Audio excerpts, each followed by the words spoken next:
Hello everyone, welcome back to my channel. So guys, आज हम फिर एक नया क्वेश्चन लेकर आए हैं, थ्योरी क्वेश्चन, जो कि अक्सर एग्जाम में देखने को मिलता है। और ये चैप्टर भी बहुत ज़्यादा इंपॉर्टेंट है, चैप्टर नंबर 5 कैपिटल बजटिंग।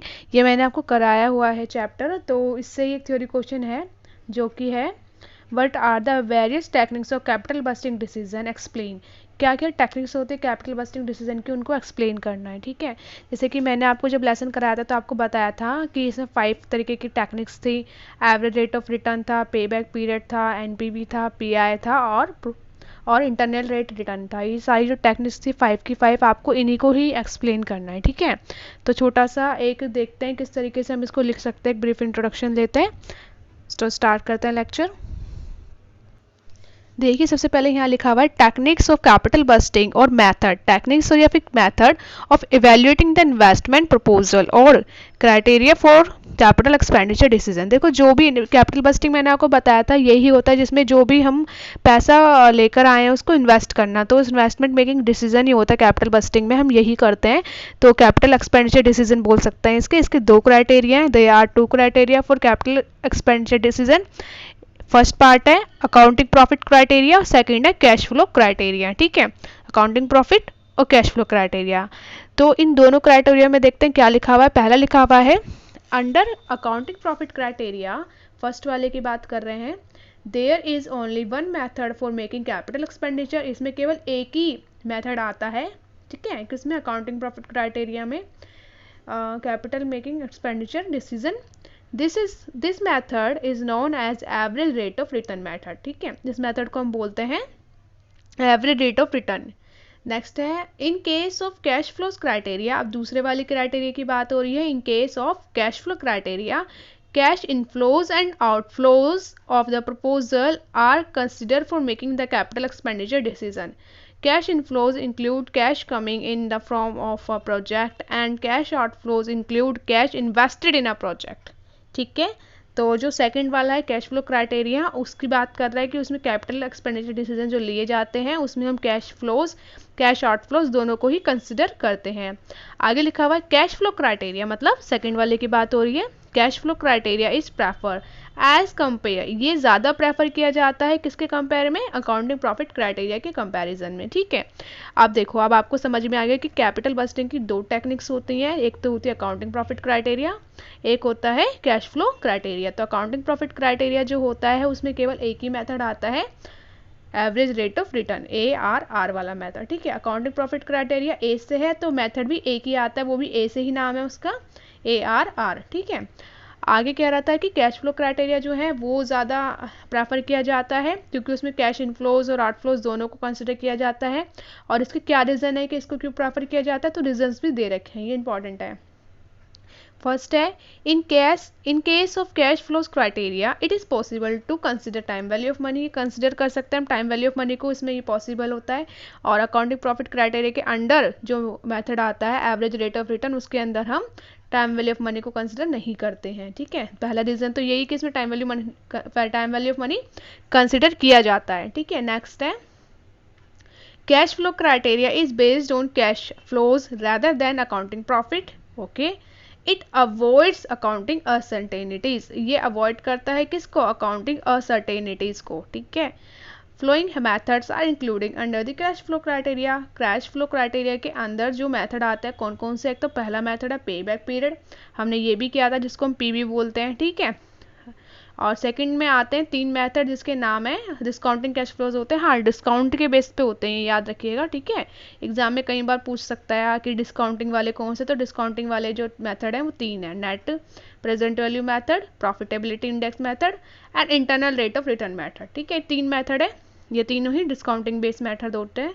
और ये कैश फ्लो क्राइटेरिया के अंदर आते हैं। ठीक है, एक मेथड हो रहा है पे बैक पीरियड, वो भी कैश फ्लो क्राइटेरिया के अंदर ही आता है। देखो नीचे एक छोटा सा फ्लो चार्ट बना हुआ है, इसे समझते हैं।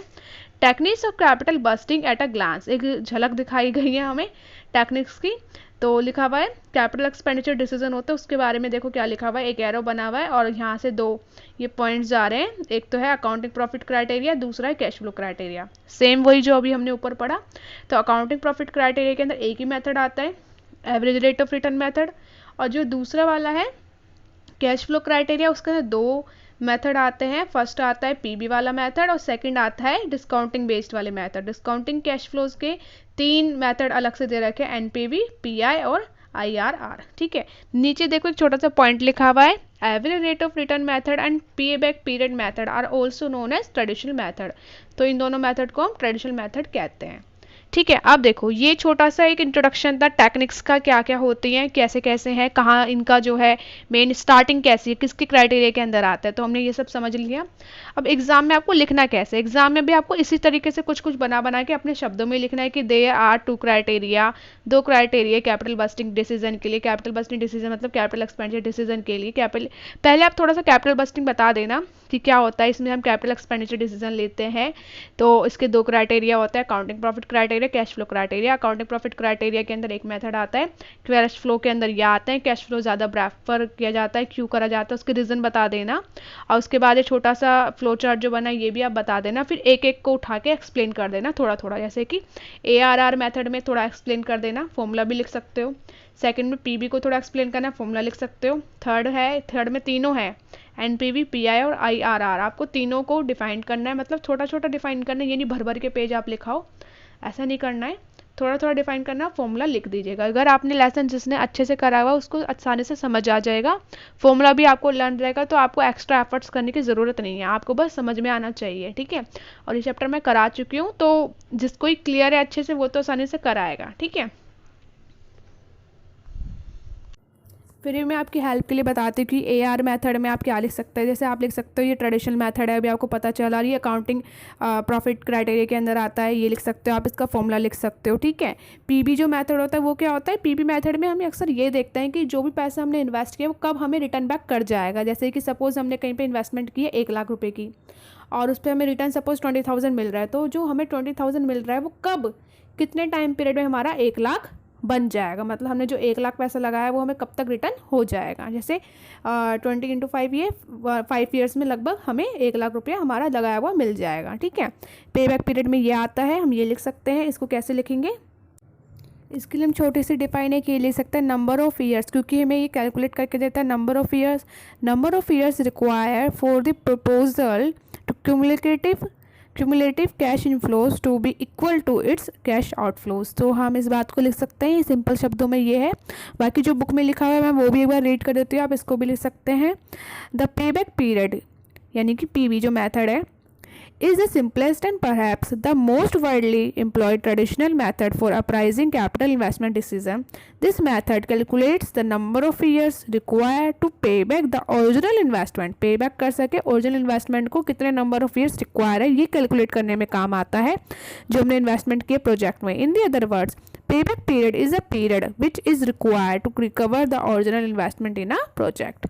ठीक है, पेबैक पीरियड में आप ये लिख सकते हैं। अगर आपको कुछ और समझ में आ रहा है अपने वर्ड्स में लिखना, वो भी लिख सकते हैं। ठीक है, बस जो आप लिखेंगे वो सही होना चाहिए, कुल मिला के बात इतनी है। ये दोनों मेथड हो गए।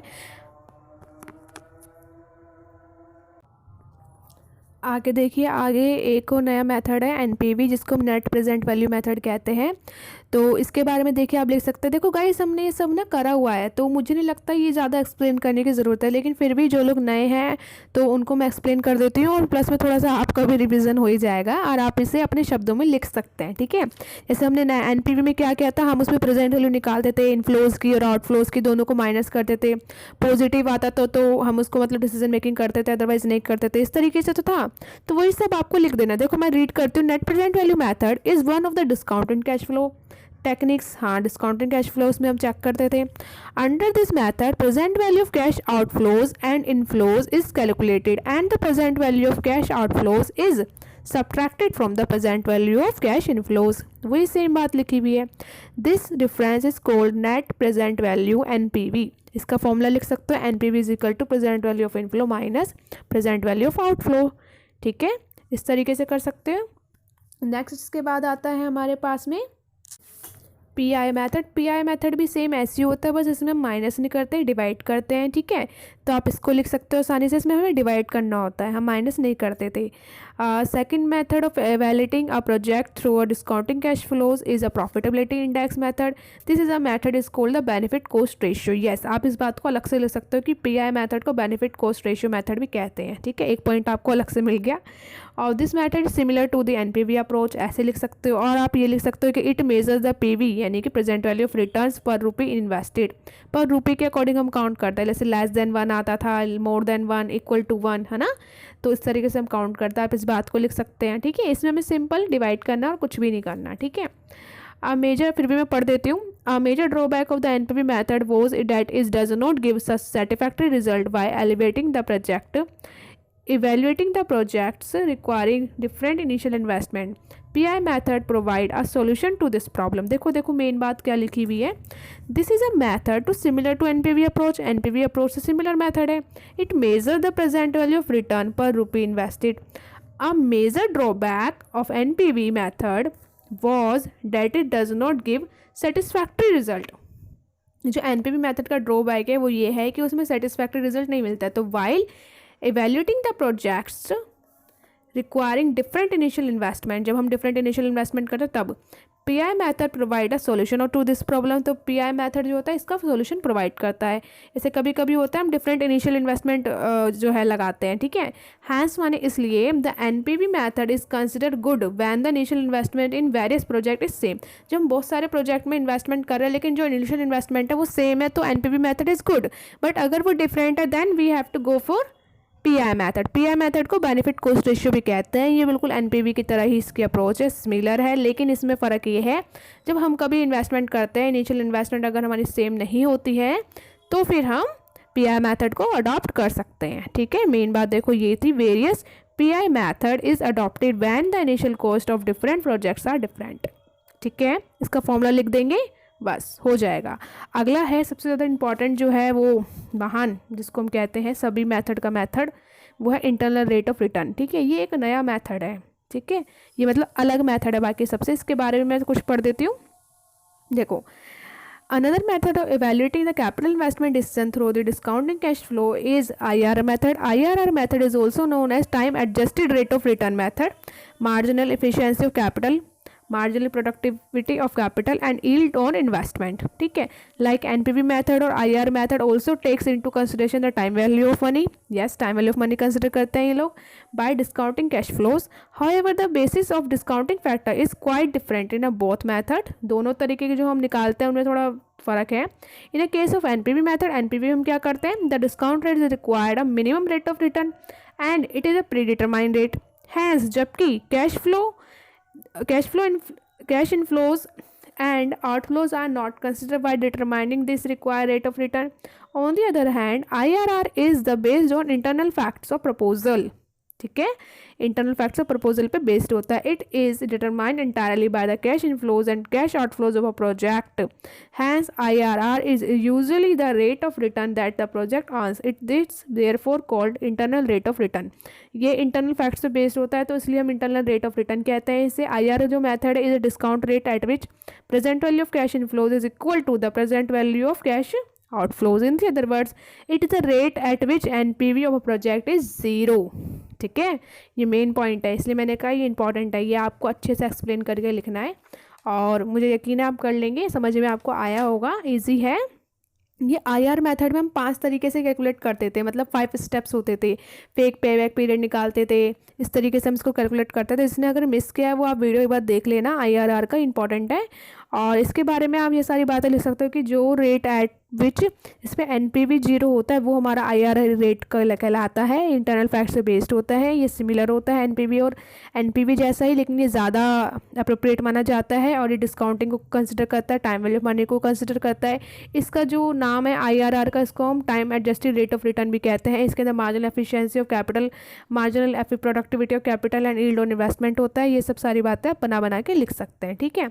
एक बार रीड कर लेना, ये नहीं कि मैंने बता दिया तो आपका काम हो गया है। जो मैंने रीड करा है वो आपको खुद रीड करना है और फिर आप उसको खुद अपने शब्दों में लिख सकते हैं, ठीक है। तो आज के लेक्चर में इतना ही और अब मिलते हैं हम नेक्स्ट लेक्चर में। तो अगर वीडियो अच्छा लगा तो वीडियो को लाइक शेयर कमेंट ज़रूर करिएगा और अगर आप नए हैं चैनल में, if you are new to subscribe the channel, ठीक है। तो आप चैनल को सब्सक्राइब जरूर कीजिएगा। तो bye bye, take care, stay connected.